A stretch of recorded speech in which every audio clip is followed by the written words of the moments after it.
Perkenalkan, nama saya Sally Sri Wahyuni dengan NIM 11211111291.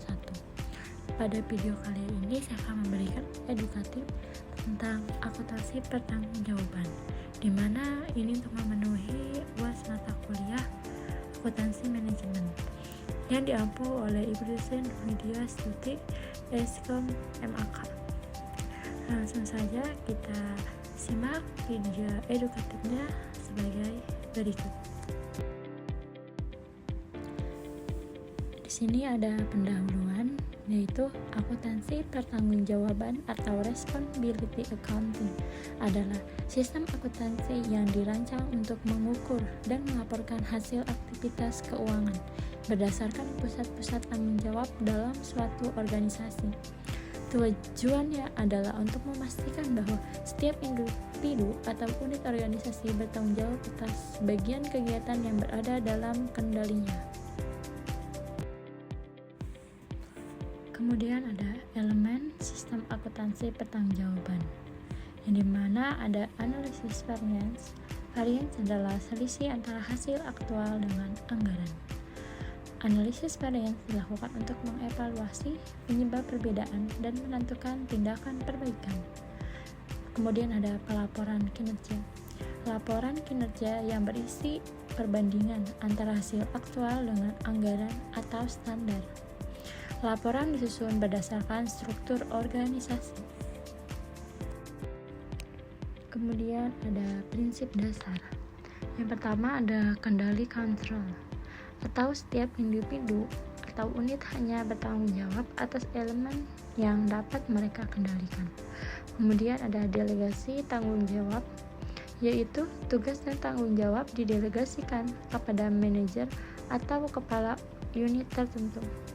Yang terakhir ada pelaporan berdasarkan pusat tanggung jawab, yaitu laporan dibuat sesuai dengan struktur organisasi seperti pusat biaya, pusat pendapatan, pusat laba, dan pusat investasi. Selanjutnya, tantangan dalam akuntansi pertanggungjawaban. Yang pertama ada kesulitan menetapkan batas kendali untuk masing-masing pusat tanggung jawab, memastikan data yang akurat dan relevan untuk pelaporan. Dan yang terakhir, menjaga keseimbangan antara delegasi, tanggung jawab, dan pengawasan. Contoh implementasi akuntansi pertanggungjawaban. Ini saya memakai contoh yang simpel saja. Yang pertama ada contoh dari perusahaan manufaktur. Pusat pembiayaannya ada di Departemen Produksi dan Pemeliharaan atau HR. Kemudian pusat labanya di divisi produk A dan B yang dihitung secara terpisah. Dan ada juga contoh dari perusahaan jasa, yaitu pusat pendapatan divisi pemasaran, pusat investasi divisi keuangan yang mengelola aset perusahaan. Di sini ada tujuannya. Tujuannya ialah untuk meningkatkan efisiensi dan efektivitas operasional, memastikan akuntabilitas setiap unit organisasi, dan membantu pengambilan keputusan berbasis data. Di sini ada pusat tanggung jawab dalam akuntansi pertanggungjawaban.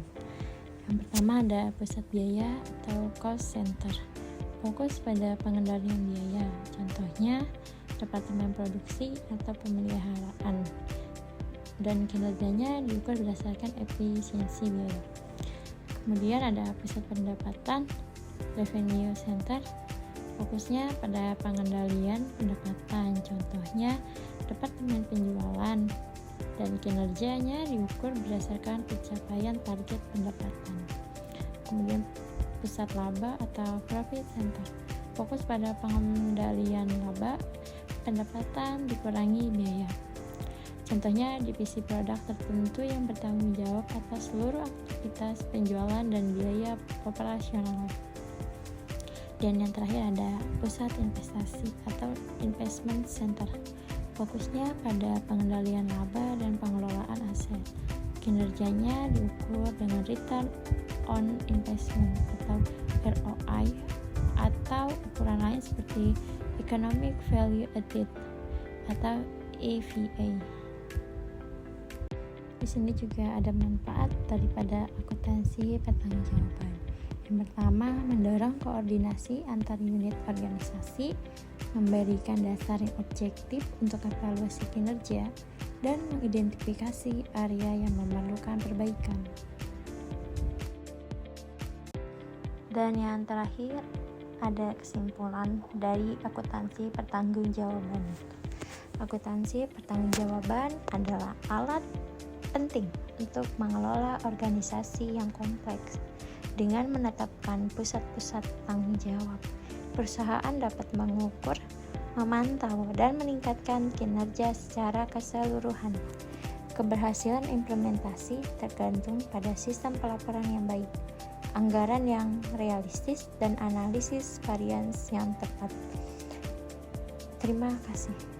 Cukup sekian penjelasan edukatif dari saya, kurang lebihnya mohon maaf.